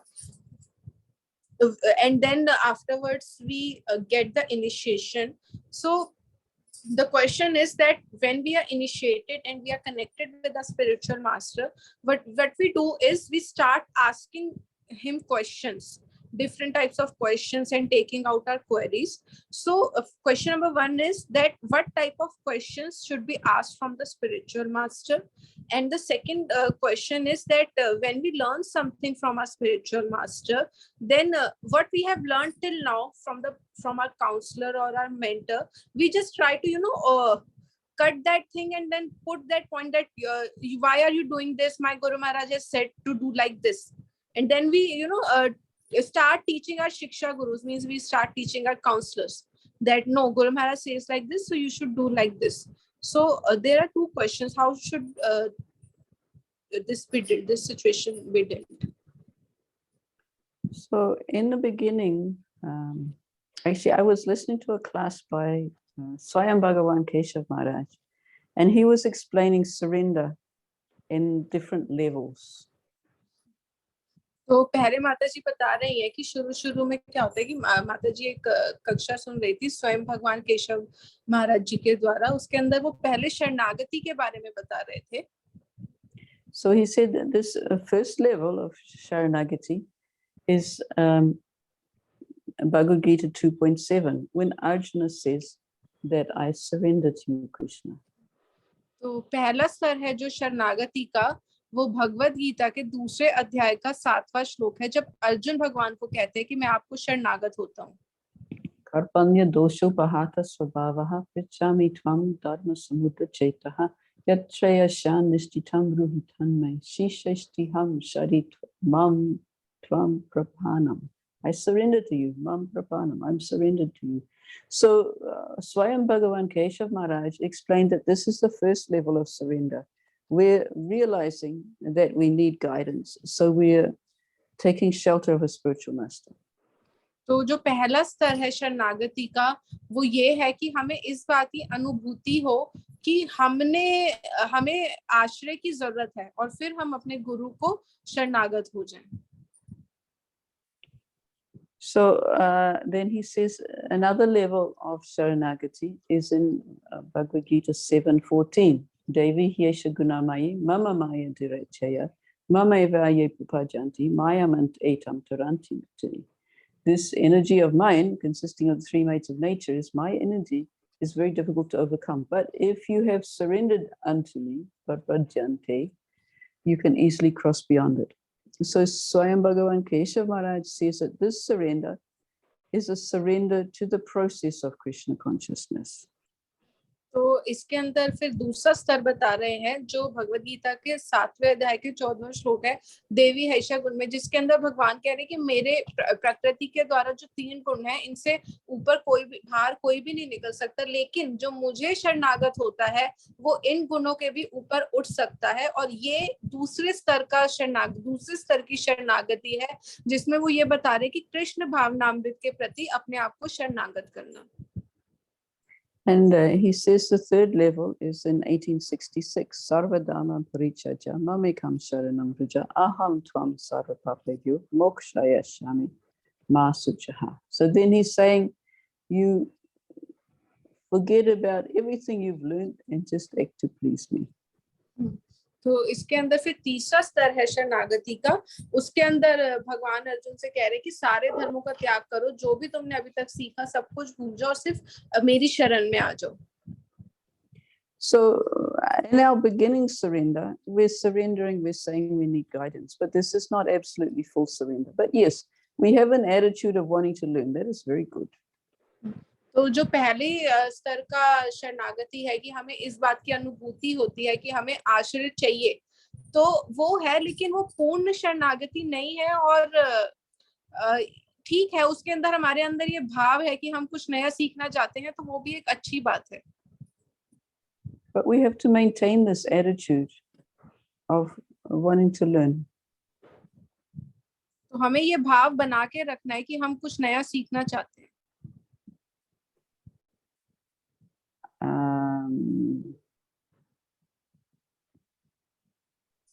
Quite often we lose this enthusiasm to learn because we don't fully learn the culture of respect for seniors.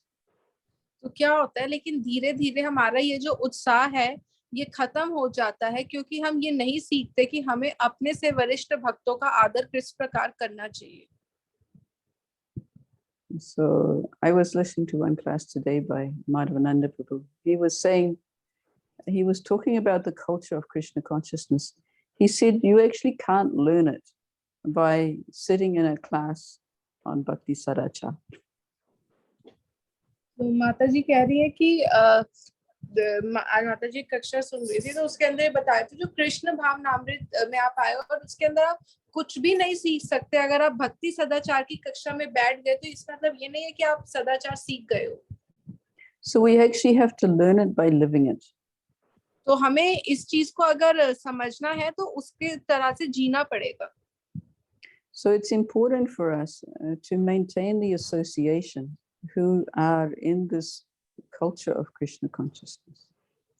तो इसके अंदर कह रहे हैं कि हमें ऐसे भक्तों का संग करना चाहिए जो इस चीज के, जो कृष्ण भावनामृत के अंदर है और उसकी सारी चीजों का पालन कर रहे हैं. He was also talking about how Prabhupada wanted everybody to come to India for at least a month every year to learn the culture of respect. तो इसके अंदर ये भी बता रहे हैं कि प्रभुपाद किस प्रकार से चाहते थे कि उनके सारे शिष्य कम से कम जिंदगी में एक बार 1 महीने के लिए भारत में आके रहे, ताकि वो ये सीख पाए कि किस प्रकार से हमें एक दूसरे का आदर करना चाहिए. So the Western cultures are very much lacking this culture of respect. तो ये जो बाहर का विदेशी तौर तरीका है, उसके अंदर जो दूसरों का आदर करना है, इसकी उपस्थिति नहीं है. And Indian culture is very fast following. और जो भारत का तरीका है, तौर तरीका है, उसके अंदर तो ये चीज बहुत ज्यादा है. So we have to make a point of following this etiquette. और हमें ध्यान देना होगा और कि हम इस तरीके का, इस सदाचार का पालन करें. So we don't want to correct our seniors like our Siksha Guru. तो हमें अपने जो वरिष्ठ हैं उनको सुधारने का या उनको गलत ठहराने की प्रयास नहीं करना चाहिए, जैसे कि हमारे शिक्षा गुरु को. We have to understand, because at a neophyte level, we actually don't understand that there is one principle, but there can be a variety of practices under that principle.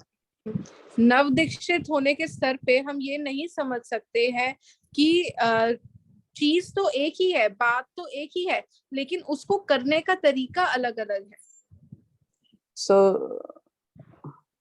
we have to try and be tolerant, and we have to try and understand the motives behind what people are saying. तो हमें थोड़ा सा ध्यान पूर्वक शांत होकर चीजों को समझना चाहिए और हमें ये देखना चाहिए कि सामने वाला क्या कर रहा है और क्यों कर रहा है. Because we will find that what we think now, we think there's only one way to go, but 6 months later we will learn something new and we'll think something new. तो अभी तो हमें एक ही तरीका दिख रहा है किसी चीज को करने का, लेकिन 6 महीने बाद हमें खुद को ही ऐसा लगेगा कि इस चीज को करने का दूसरा तरीका भी हो सकता है. So we have to be aware that there's no simple black and white thinking. We have to be interested in learning about the culture. तो ऐसा नहीं है कि यहाँ जिंदगी बहुत बेरंग है और सादी है, लेकिन हमें इस तौर तरीकों को समझना पड़ेगा. Okay, how's that for an answer? आपके प्रश्न का उत्तर मिल गया? आवाज नहीं आ रही. एक बार लीव करके दोबारा ज्वाइन करने की कोशिश.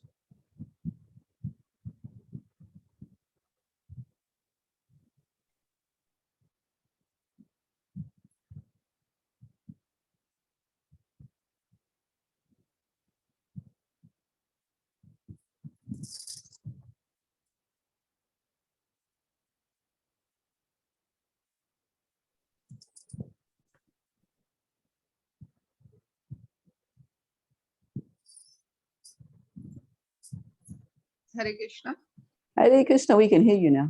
माता जी. थैंक यू माता जी, बहुत अच्छे से आपने बताया, समझ आई. और माता जी इसमें मेरे को एक प्रसंग याद आ रहा है, मतलब चैतन्य महाप्रभु का भी और प्रभुपाद का भी, कि प्रभुपाद अपने जो निजी सेवक थे उनको थोड़े थोड़े टाइम में बदल दिया करते थे, इसीलिए कि थोड़े टाइम तक तो उनको ऐसा महसूस होता था कि जैसे 16 माला प्रभुपाद भी कर रहे हैं, 16 माला हम भी कर रहे हैं, प्रभुपाद भी भोग लगा पा रहे हैं, हम भी भोग लगा पा रहे हैं, तो उनको मान हो जाता है प्रभुपाद और हमारे में, मतलब गुरु में और हमारे में अंतर क्या है. और ऐसे ही चैतन्य महाप्रभु ने चैतन्य महाप्रभु एक बार किसी चीज के लिए भक्ति के स्तर को कुछ और बताते थे, फिर नेक्स्ट टाइम कुछ और बताते थे, फिर थर्ड टाइम और कुछ बताते थे. तो लोग पूछते थे आपने ऐसे बताया था, अब आप ऐसे बता रहे हैं. तो प्रभुपाद भी ऐसे बताया करते थे. तो माता जी ये मतलब इस तरह से मतलब शुरू से ही चलता आ रहा है, मतलब मैं ये समझ पा रही हूँ. हरे कृष्णा. तो माता, she is saying that my question is clear, doubt is clear. And I remember 2 incidences, like Srila Prabhupada used to change his personal secretary time to time, because sometimes when devotees stayed longer personally with Srila Prabhupada, they started to think that he's also chanting 16 rounds, we are also chanting 16 rounds, and then following 4 regulative principles and eating offered food. So that's why Prabhupada used to change his secretaries time to time. And the other one is of Sri Chaitanya Mahaprabhu. When somebody would ask him who is a devotee, he would say someone who has chanted Hare Krishna Mahamantra even once in his life. And then he says that someone who has just heard it once or something like that. So she's saying that I can see that this is coming from time immemorial. So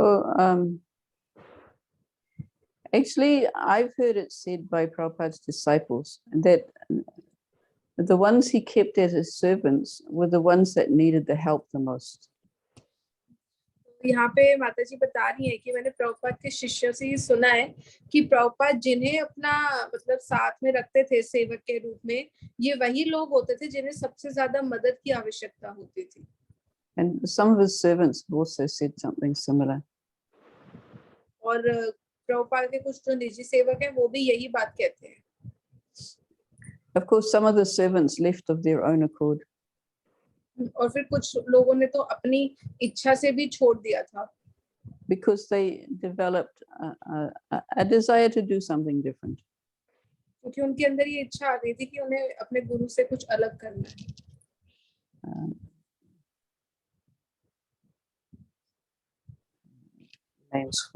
Names escape me at the moment, but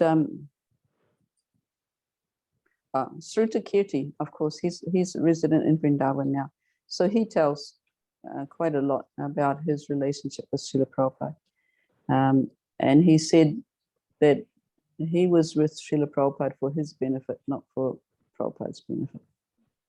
तो श्रुतकीर्ति प्रभु जो प्रभुपाद के निजी सेवक रहे काफी लंबे समय तक, आज वो वृंदावन में रहते हैं, और वो ये बताते हैं कि मैं प्रभुपाद के साथ इतने समय इसलिए रहा क्योंकि मेरे इसमें मेरा फायदा था, इसमें मैं इसलिए नहीं रहा श्रील प्रभुपाद के साथ क्योंकि मेरे रहने से उनका कोई फायदा हो रहा था. So mostly he describes learning from Srila Prabhupada about having to be very constant in his service. तो इसके अंदर वो प्रभुपाद के बारे में काफी बार बताते हैं किस प्रकार से उन्होंने उनकी सेवा करी, ये भी बताते हैं. But he describes himself how he actually left because he wanted to go somewhere and do something else. What did you say? I could not hear. He left because he wanted to go and do something somewhere else. तो फिर उसके बाद उन्होंने वो सेवा इसलिए छोड़ी क्योंकि वो कहीं और जाके कुछ और करना चाहते थे. What else was the rest of the question? What type of question should we ask our spiritual master? Spiritual questions. तो हमें अपने आध्यात्मिक गुरु से, दीक्षा गुरु से आध्यात्मिक प्रश्न ही करने चाहिए बस. That's an essence that's important to remember, because too many people go and ask material questions to the spiritual master. And so you do have problems with your material life, but if they can be solved by your Siksha Guru, by your counselors who are probably in a better position because they're seeing you more often and they're more aware of your circumstances, then that's better. तो कहते हैं कि अक्सर क्या होता है, लोग जाके यही सबसे मुख्य बात है कि आप आध्यात्मिक प्रश्न करो, क्योंकि कुछ लोग जाके भौतिक समस्याएं लेके अपने गुरु के पास चले जाते हैं, और लेकिन हमें सबसे पहला प्रयास ये करना चाहिए कि हम उसे अपने शिक्षा गुरु, अपने काउंसलर वगैरह से उसके बारे में बात कर लें, क्योंकि वो जो है वो लोग हमें रोज देख रहे हैं, वो जानते हैं कि हम किस परिस्थिति में हैं, किस तरीके से रहते हैं, तो वो इस चीज को बेहतर तरीके से सुलझा सकते हैं.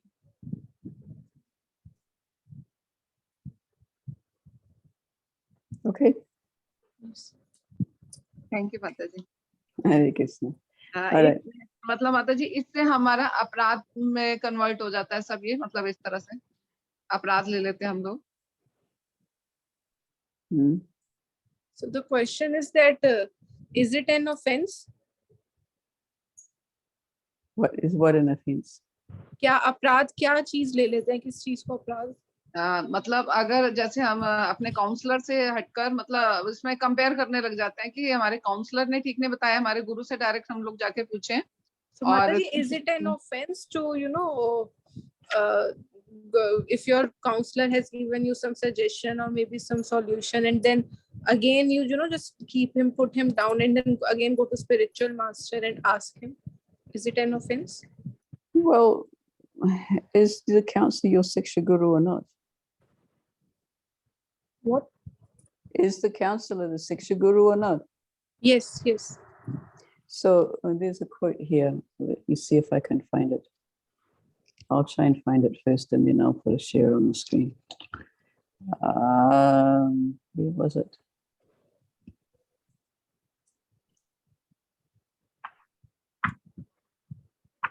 There was a quote about Guru. It must have been on this Guru slideshow. Let me see this one. This slide. Okay.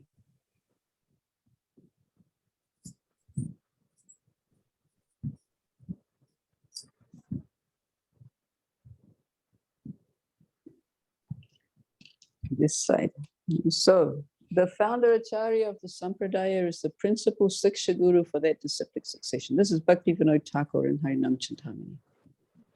तो भक्ति विनोद ठाकुर ये कह रहे हैं कि जो फाउंडर आचार्य थे जिन्होंने उस संप्रदाय की खोज करी होती है वही मुख्य शिक्षा गुरु होते हैं उस परंपरा के. Speculations that contradict his teachings are to be immediately rejected. तो जो भी चीजें जो भी बातें हैं वो अगर किसी शिक्षा गुरु के खिलाफ जा रही हैं तो उनको उसी समय त्याग देना चाहिए. Only a devotee who has understood the teachings of the principal Siksha Guru is eligible to be a Diksha Guru for others. और ऐसा भक्त जो मुख्य शिक्षा गुरु की बातों को समझ चुका है वही दीक्षा गुरु बनने की योग्य है.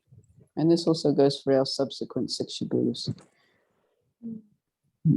So we should have a Siksha Guru and a Diksha Guru. We should see how they work together. तो हमें दोनों अब देखना चाहिए कि शिक्षा गुरु और दीक्षा गुरु किस प्रकार से साथ में कार्य कर रहे हैं. Now, as I said before, we should understand that the words may sometimes different and the instructions may sometimes appear to be different, but are they really? They may not really be different. तो इसके अंदर हमें ये देखना चाहिए कि जो शब्द है जो तरीका है उस चीज को करने का वो अलग हो सकता है पर क्या वो सच में अलग है हमें इस चीज को परखना चाहिए. So we have to be very careful about this, but a position of Guru, either Siksha Guru or Diksha Guru, is a position of our heart. We should take a Siksha Guru or a Diksha Guru because we have a trusting relationship with them.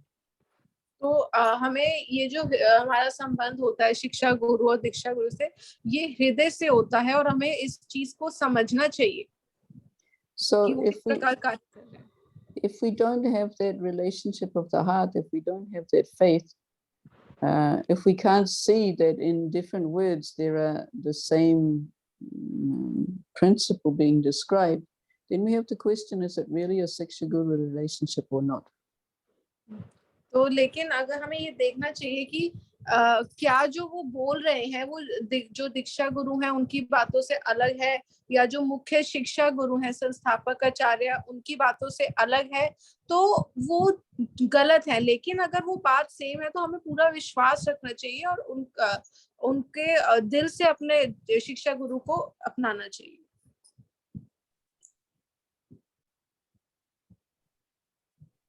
Is that helpful? Is that confusing? Yeah. Yeah, I'm getting this instruction from Madhavananda Prabhu. He's very strict on wanting us to understand that relationship with the Guru is relationship of the heart. You can't be told, oh, the temple president is your Siksha Guru, is your counselor. It's not how it doesn't establish the proper relationship. तो माधवानंद प्रभु की कक्षा से माता जी बता रहे हैं कि जो भी हमारा संबंध होता है हमारे गुरु से, चाहे वो शिक्षा गुरु हो, दीक्षा गुरु हो, वो हृदय से होता है। और वो इस चीज को लेके बहुत ज्यादा स्ट्रिक्ट है। वो ये कह रहे हैं कि जरूरी नहीं है कि आपको कोई जबरदस्ती बोले कि जो आपके मंदिर का अध्यक्ष है वही आपका शिक्षा गुरु है या वही आपका काउंसलर है। ये जबरदस्ती की चीजें नहीं होती है, ये हृदय से होती है। Because we have to put this full faith. Guru Maharaj class in Melbourne, the first class he gave was about faith in the Guru's words. We have to put full faith in the Guru's words, because it is only by those by having full faith in the Guru, we will please Krishna and Krishna will reveal himself. तो गुरु महाराज ने भी अभी Australia में जो class दी है वो गुरु के मतलब 7वें स्कंद की थी। प्रहलाद महाराज का वर्णन आ रहा था जहाँ पे, तो उसके अंदर भी गुरु महाराज ने भी यही बोला है कि हमें जो गुरु है उनके शब्दों पे दृढ़ विश्वास होना चाहिए, क्योंकि वही एक तरीका है कृष्ण प्रेम प्राप्त करने का।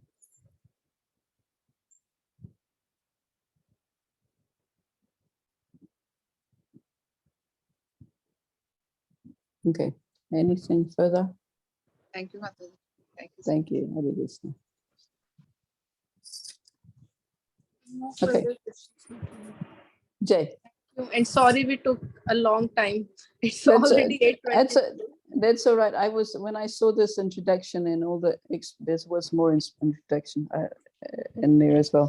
I'm using also this book by Danoda Swami, Waves of Devotion. So he's got the Acharya's commentaries included as well. And PowerPoint is by Urmila Mataji. So there's a lot of information there. So that's okay.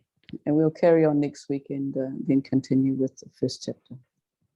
Thank you, Mataji. All right, thank you. Hare Krishna. Pancha kalpatarubhyascha, kripa sindhubhya eva cha, paritanam pavanebhyo vaishnavebhyo. Thank you so much. Hare Krishna. Thank you. Hare Krishna.